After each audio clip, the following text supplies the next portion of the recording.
بسم اللہ الرحمن الرحیم۔ On line watch dog official کے ساتھ میں ہوں صدیق ساجد اور آپ دیکھ رہے ہیں انسائڈر۔ وزیراعظم عمران خان کی جانب سے جو ہے وہ ایک نئی باڈی جو ہے وہ تشکیل دی گئی ہے، جس میں جو تمام انٹیلیجنس ایجنسیز ہیں وہ اس باڈی کے انڈر ہوں گی، اور اس کے سربراہ ISI کے جو چیف ہیں، موجودہ چیف، ان کو بنانے کی تجویز دی گئی ہے۔ ایک تو اس کے اوپر بات ہوگی۔ پھر گلگت بلتستان میں پیپلز پارٹی نے انتخابی نتائج کو مسترد کیا ہے، وہاں پہ جلاؤ گراؤ اور احتجاج کا سلسلہ جو ہے وہ جاری ہے۔ اور ایک تیسری جو اہم ایشو ہے وہ ہے یہ گڈ کرونا اور bad corona, good Taliban bad Taliban کی اصطلاح تو آپ نے سنی تھی، لیکن اب یہ حکومت کہہ رہی ہے جی اگر ہم جلسے کریں تو پھر کرونا نہیں ہے، اپوزیشن کرے تو پھر کرونا ہوتا ہے۔ ان ایشوز کے اوپر جو ہے وہ Mohsin Jamil Baig Sahib, editor in chief online news network اور ڈیلی جنا، ان سے بات کریں گے۔ سر بہت شکریہ۔ سب سے پہلے تو اسی کی جانب آ جاتے ہیں، یہ ایک بڑا سٹیپ لیا گیا ہے، کیا سمجھتے ہیں اس کا مقصد کیا ہوگا اور اس کی ضرورت کیوں پیش آئی کہ تمام جو انٹیلیجنس ادارے ہیں ان کو یکجا کر کے ایک نئی جو ہے وہ سپائی ایجنسی بنائی جائے اور اس کا سربراہ ISI کے چیف کو ہی بنایا جائے؟ بہت شکریہ صدیق صاحب۔ بڑے دنوں سے یہ میں سن رہا تھا اور علم بھی تھا کہ یہ چیز ہونے جا رہی ہے۔ دیکھیں، اس کو جس طریقے سے پینٹ کیا گیا یہ اس طریقے سے ہے نہیں۔ کسی بھی ایک شخص یا ایک ادارے کو اتنی پاور میں سمجھتا ہوں کہ نہیں دینی چاہیے۔ یہ جمہوریت ہے اور ایک جمہوری ڈیموکریٹک سیٹ اپ میں اس قسم کی پاورز آپ کبھی کسی کو نہیں دیتے۔ ویسے بھی خان صاحب نے جو سپیس ہمارے انٹیلیجنس اداروں کو دے دی ہے وہ شاید کبھی کسی سویلین گورنمنٹ میں اتنی سپیس نہیں دی گئی۔ مقصد یہ ہے کہ اگر تو ساری ایجنسیز نے ایک ہی ایجنسی کے نیچے کام کرنا ہے تو پھر میرے خیال میں ان ایجنسیز کو بند کر دینا چاہیے۔ وقت کا، پیسوں کا ضیاع ہے، ٹیکس پیئر منی ہے، اور ساری پاور اگر ایک ہی ایجنسی کو ملنی چاہیے تو میرے خیال میں باقیوں کو بند کر دینا چاہیے۔ ہاں، اس سے ایک فائدہ ہو سکتا ہے کہ آپ کو پھر دوبارہ کسی IG کو اغوا نہیں کرنا پڑے گا، اس آپ کا کام ویسے ہی پولیس کر دیا کرے گی۔ لیکن اوور آل میں سمجھتا ہوں دس از اے بیڈ موو۔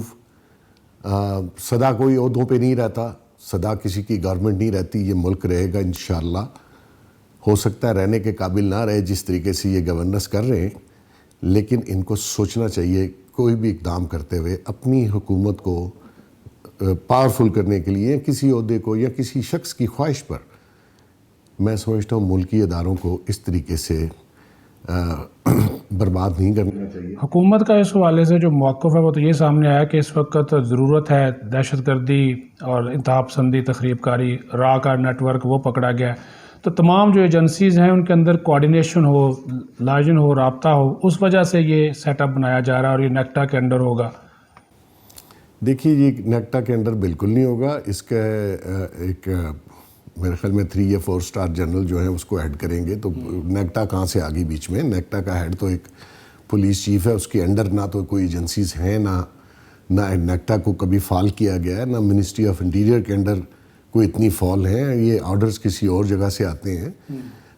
اس میں کوئی شک نہیں دہشت گردی کی ویو ہمارے سامنے رہی ہے، لیکن اس وقت بھی یہ کام نہیں ہوا جو اب ہو رہا ہے۔ اس کے پیچھے باقاعدہ ایک صدیق صاحب سوچی سمجھی اسکیم ہے، اور یہ خان صاحب کو کیونکہ صرف اپوزیشن نظر آ رہی ہے اور اس کو کنٹرول کرنا ہے، دہشت گردی تو خان صاحب کو نظر ہی نہیں آ رہی، اور ویسے بھی دہشت گردی ہماری فوج نے کافی حد تک کنٹرول بھی کی، ختم بھی کی۔ لیکن یہ موو میں سمجھتا ہوں یہ ٹوٹلی پولیٹیکل سائیڈ پہ ہے۔ لیکن سر پھر تو جو سیاست کے اندر ہمارے خفیہ اداروں کا کردار ہے وہ تو پھر کھل کر سامنے آ جائے گا، وہ تو بہت زیادہ پھر بڑھ جائے گا، جس کے اوپر پھر اپوزیشن تو بہت زیادہ احتجاج، یہیں تو احتجاج ہو رہا ہے۔ سلیکٹر کے جو نعرے لگائے جاتے ہیں اب تو وہ کھلے عام نام بھی لیتے ہیں۔ بلکہ صدیق صاحب، آپ نے انٹرو میں کہا گلگت بلتستان میں فسادات ہو رہے ہیں الیکشن کے وقت۔ اگر وہاں پہ آپ منورنگ نہ کرتے، وہاں پہ آپ پری پول جو میں نے پہلے کہا باریک کام نہ کرتے، اس کو ایز اٹ از رہنے دیں، جو جیت جائے وہ اسی ملک کا ہوگا۔ آپ جو لوگ لائیں ہیں وہ کیا دودھ کے دھلے ہوئے ہیں؟ وہ کرپٹ نہیں ہیں، یا کرپشن رک گئی ہے، کرپشن ختم ہوگی اس ملک سے؟ صدیق صاحب، کرپشن کا ریٹ ڈبل ہو گیا ہے۔ آپ کسی سے بھی پوچھ کے دیکھ لیں۔ مقصد یہ ہے کہ اگر آپ نے اپنی انوالومنٹ رکھنی ہے آپ کا نام بھی آئے گا، آنے والے دنوں میں لوگ آپ کے خلاف احتجاج، جیسا کہ گلگت بلتستان میں ہو رہا ہے، ایک پیسفل ایریا تھا، پہلے بھی تو 2 الیکشن ہوئے ہیں، کوئی کھپ نہیں پڑی، کوئی جلاؤ گھراؤ نہیں ہوا، وہ آپ کا سی پیک کا روٹ ہے، آپ کیا میسیج دنیا کو دیں گے؟ آپ انڈیا تو ہمیں روز سناتے ہیں، انڈیا اس پہ شادیانے بجا رہا ہے کہ آپ نے الیکشن کروایا اور اس کے خلاف کیا ہو رہا ہے۔ مقصد یہ ہے کہ آپ کو اپنی لیمٹ کا تعین کرنا ہے، اگر تو آپ اسی طرح پولیٹیکل پروسیس میں انوالو رہیں گے آپ اس سسٹم کو بھی اور اپنے اداروں کو تباہ و برباد اور بدنام کر دیں گے، جو کہ میں سمجھتا ہوں کہ کسی بھی ملک کے لیے اچھا نہیں۔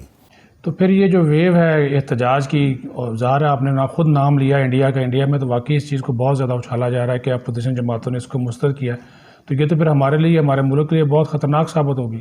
بالکل ہوگی، اور آئندہ آنے والے دنوں میں کوئی بھی شخص کسی بھی الیکشن پروسیس کو منوان تسلیم نہیں کرے گا، کیونکہ آپ جب انوالو ہوتے ہیں تو نیچرلی جو دوسری پارٹی ہے، ہارنے والی پارٹی ہے، جس کو ہروا دیا جاتا ہے یا وہ خود سے ہار جاتا ہے، وہ نتائج تسلیم کرنے کے لیے تیار نہیں ہوتا۔ اور آج کے بعد میں یہ سمجھتا ہوں کہ کوئی بھی الیکشن، کوئی بھی پارٹی ہارنے والی تسلیم نہیں کرے گی، چاہے وہ خود سے ہار جائے، لیکن وہ بلیم آپ کو کرے گی، اور آپ کو جب بلیم کرتے ہیں تو ادارے ویک ہوتے ہیں۔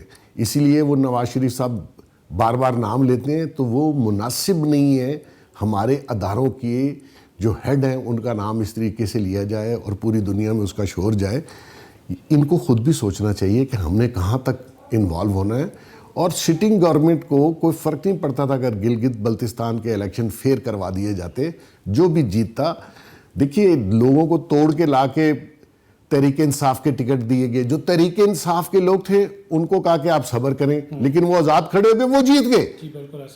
تو مقصد یہ کہ آپ کی جو انوالومنٹ ہے وہ بھی کوئی راکٹ سائنس نہیں ہے، زور زبردستی اور بات ہے، لیکن اس طریقے سے انوالومنٹ میں سمجھتا ہوں بند ہونی چاہیے، ورنہ آج کے بعد کوئی شخص پاکستان میں الیکشن کو تسلیم نہیں کرے گا، اور یہ کسی بھی ملک کے لیے جس کو ہم جمہوریت کہتے ہیں، میں سمجھتا ہوں اس کے لیے بہت ہی بری چیز۔ ایک طرف تو خان صاحب انتخابی اصلاحات کی بات کرتے ہیں، اور دوسری طرف اس طرح کے اداروں کی انوالومنٹ، تو یہ بھی پھر کھلا تضاد نظر نہیں آتا؟ تضاد ہی تضاد ہے جی، جو انہوں نے کہا، جو باتیں کیں وہ ٹوٹلی تضاد تھیں۔ اصلاحات کہاں سے لانی ہے انہوں نے؟ ان کو اس وقت صرف یہ ہے کہ میں اپنی گورنمنٹ کا پرولونگ کروں، میں اس طریقے سے سیٹ اپ کروں کہ اگلی دفعہ بھی جو نیکسٹ الیکشن ہو اس میں بھی میں سہاروں کے ذریعے دوبارہ سے گورنمنٹ بنا سکوں، لوگوں کو اس طریقے سے پلیس کروں کہ وہی مجھے دوبارہ سے الیکٹ بھی کروا دیں۔ اب آپ دیکھیے ان کے ارد گرد جتنے نان الیکٹڈ لوگ ہیں، آپ تھوڑا سا ریسرچ کر لیں تو آپ کو سمجھ آ جائے گی یہ لوگ کہاں سے آئے ہیں۔ اس میں نہ کوئی پی ٹی آئی کا بندہ ہے، نہ ان کا کوئی سیاسی مینڈیٹ تھا، نہ انہوں نے کوئی کانسٹیچوئنسی یا ادارے ہیڈ کیے۔ یہ لوگ کون ہیں؟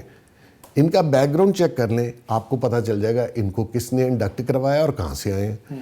تو یہ چیزیں پارلیمانی جمہوریت کے لیے، جس کا خان صاحب ہمیں اسکینڈینیویا، لنڈن، امریکہ، چائنا سب کی مثالیں دیتے رہے، خود آئے ہیں، ٹوٹلی مختلف طرز حکومت اپنایا، بیڈ گورننس شو کی، اور آگے بھی مجھے کوئی فیوچر تابناک نظر نہیں آتا۔ ہاں سہارے آپ ڈھونڈ لیں، پاور سے آپ حکومت چلا لیں، لوگوں کو ساتھ ملا، یہ کام چلنے والا نہیں ہے، ملک کے لیے نقصان دہ ہے، جمہوریت کے لیے نقصان دہ ہے، آپ کا فیوچر، اس ملک کا فیوچر آپ داؤ پہ لگا رہے ہیں۔ بہت پہلے آپ نے کہا تھا کہ یہ حکومت آنے والے دنوں میں کرونا کے پیچھے چھپے گی، اور یہ چھپنا شروع ہو گئی۔ اپوزیشن کے جو جلسہ تھا خاص طور پر پشاور کا، اس کو روکنے کی کوشش کی، کامیاب نہیں ہوئی، لیکن جلسہ کامیاب ہو گیا۔ اب ملتان اور لاہور میں جو جلسے ہو رہے ہیں اس کی پنجاب حکومت کہہ رہی ہے ہم اس کی اجازت نہیں دیں گے، تو خود تو حکومت جلسے کرتی رہی، اور اب اپوزیشن کے جلسوں کو کہا جائے سے کرونا پھیلا تو ذمہ دار حکومت ہوگی، یہ عمران خان صاحب نے کہا۔ خان صاحب ایکچولی کبھی کریٹیسزم خان صاحب نے سنا نہیں، یہ جس گلیمر میں رہے، جو کچھ کیا، اس میں کریٹیسزم انہوں نے کبھی دیکھا نہیں ہے۔ اب اگر کریٹیسزم آنا شروع ہوا تو برداشت نہیں ہو پا رہا، اس لیے ایسے اقدامات بھی کر رہے ہیں، ایسے لوگوں کو پاورفل سیٹس پہ بٹھایا جو چاہتے ہیں کہ اپوزیشن کو بالکل سرے سے ختم کر دیا جائے۔ سرے سے ختم آپ نہیں کر سکتے، کوئی بھی نہیں کر سکتا۔ آپ ان کو ختم کر دیں گے، کوئی اور نکل آئے گا، کوئی اور نکل آئے گا۔ مقصد یہ ہے کہ طرز جمہوریت جو ہے وہ کہاں گئی، جس کی آپ باتیں 22 سال آپ نے سٹرگل کی، اس لیے کی کہ آپ ان لوگوں کے سہارے آپ حکومت چلائیں. آپ کی پارٹی کہاں ہے؟ کدھر ہے وہ پارٹی جس نے الیکشن جیتا تھا؟ وہ کون لوگ تھے جو اس پارٹی میں تھے؟ وہ کہاں ہیں؟ مقصد یہ ہے کہ آپ نے تو ٹوٹلی طرز حکومت بدل کے رکھ دیا. اب اگر اپوزیشن آپ کے خلاف کوئی بات کرتی ہے تو اس کو کھلے دل سے سنیں. آپ نے بھی اپوزیشن میں رہ کے اس وقت کی حکومت کو کتنا لتاڑا. انہوں نے تو آپ کے خلاف ایسے ایکشن نہیں کیے. حالانکہ میں سمجھتا ہوں کہ وہ لوگ بھی بڑے سخت تھے، وہ بھی اپنے اوپوننٹس کو چھوڑتے نہیں تھے. لیکن اگر آپ نے بھی اسی طریقے سے ہی چلنا ہے تو پھر فرق کیا ہے؟ وہ نیا پاکستان کہاں گیا؟ وہ نئی جدتیں کہاں گئی؟ وہ ساری باتیں جن کے لیے میں نے اور بہت سے لوگوں نے آپ کو ووٹ دیا، تو اس سے اچھا اگر وہی کام آپ نے بھی کرنے تھے تو پھر ہم نے ووٹ ضائع کیوں کیا؟ تو وہ پروسیس جو ہے اس کو چینج کریں. یہ اپوزیشن ہے، ووٹ لے کے آئی ہے، اگر وہ جلسے کر رہی ہے، اگر ان کی تنقید میں کوئی وزن ہے تو لوگ سنیں گے. اگر ان کی تنقید میں کوئی خاص بات نہیں ہے تو لوگ نہیں سنیں گے. آپ ان کو روکیں مت، نہ انہوں نے رکنا ہے. اور یہ مومنٹم اگر بڑھتا رہا تو آپ کے لیے خاصی مشکلات ہوں گی. آپ زور آزمائی کر کے دیکھ لیں. آپ سے پہلے بہت لوگوں نے زور آزمائی کی. یہاں مارشل لا لگوائے گئے، کوڑے مارے گئے، لوگوں کو جیلیں بھر دی گئیں. ہسٹری سے سبق سیکھیں. جو آپ کہتے ہیں میں ہسٹری بہت پڑھتا ہوں، تو تھوڑی سی ہسٹری پاکستان کی پڑھ لیں تاکہ آپ کو سمجھ ہو کہ اس طریقے سے لوگوں کو، اپوزیشن کو کچلا نہیں جا سکتا. بیگ صاحب، ابھی گورنمنٹ کی جانب سے جو اقدامات اناؤنس کیے گئے، مہنگائی کم نہیں ہو رہی، بلکہ آپ نے تو اپنی گفتگو میں کہہ دیا کہ کرپشن کا ریٹ ڈبل ہو گیا، تو مہنگائی کا تو ڈبل ٹرپل ہو گیا. تو اس کی بھی وجہ یہی سمجھتے ہیں کہ ان کی نااہلی اور گورننس کے معاملات، نچلی سطح پر کوئی کنٹرول نہیں ہے، پرائس لسٹ پہ عمل درآمد نہیں ہوتا. اسلام آباد کی آپ مثال لے لیں، باقی تو شہر چھوڑیں. پرائس لسٹ آپ تعین آپ کا گورنمنٹ کیسے کر سکتی ہے؟ آپ 300-350% الیکٹریسٹی کا ریٹ بڑھائیں، گیس بڑھا دیں 400%، تو آپ کہیں مہنگائی نہیں ہوگی. پیٹرول آپ ایک دن میں 25 روپے بڑھا دیں اور روز بڑھائیں تو آپ کہیں جی مہنگائی. لوگوں نے وہیں سے پورا کرنا ہے نا جی. مقصد یہ ہے کہ میرے الیکٹریسٹی کے اگر 4 گنا بل زیادہ آ گئے ہیں تو میں نے اس کا باقی چیزوں پہ ویٹ ڈالنا ہے. یہ کہنا کہ جی مہنگائی گورنمنٹ کنٹرول کرے گی، آپ مطلب کسی اور کو تو بے وقوف بنائیں. عوام اتنی بے وقوف نہیں ہے. نوٹس تو روز ہی لیتے ہیں عمران خان. دیکھیں اس میں مہنگائی گورنمنٹ کی وجہ سے، اور جو کچھ چیزوں کی پرائس اس لیے بڑھی کہ یہ کمپیٹنس ان میں ہے ہی نہیں. بیڈ گورننس ہے. ویٹ شارٹ ہو گیا. ایگریکلچر کنٹری ہے ہمارا. ویٹ کیسے شارٹ ہو گیا؟ منسٹر صاحب کہتے ہیں مجھے پتہ نہیں ہے، گندم تو تھی کدھر چلی گئی. Bad governance. آپ نے مہنگائی خود کی ہے، آپ کرتے جا رہے ہیں. آپ اس میں روز بجلی میں 48 پیسے بڑھا دیے، روز بڑھا رہے ہیں. آپ کہاں 11 روپے کا یونٹ تھا، آج 22 روپے کا ہے. پھر جو مہینے کی جو بلنگ تھی وہ 30 دن کی ہوتی تھی، آپ 45 دن پہ لے گئے کہ لوگوں کا ٹیرف اور بڑھ جائے. یہ سارے گمک آپ خود کر رہے ہیں. تو مہنگائی کہاں سے کم ہونی ہے؟ مہنگائی بڑھے گی، ہر آنے والے دن بڑھے گی.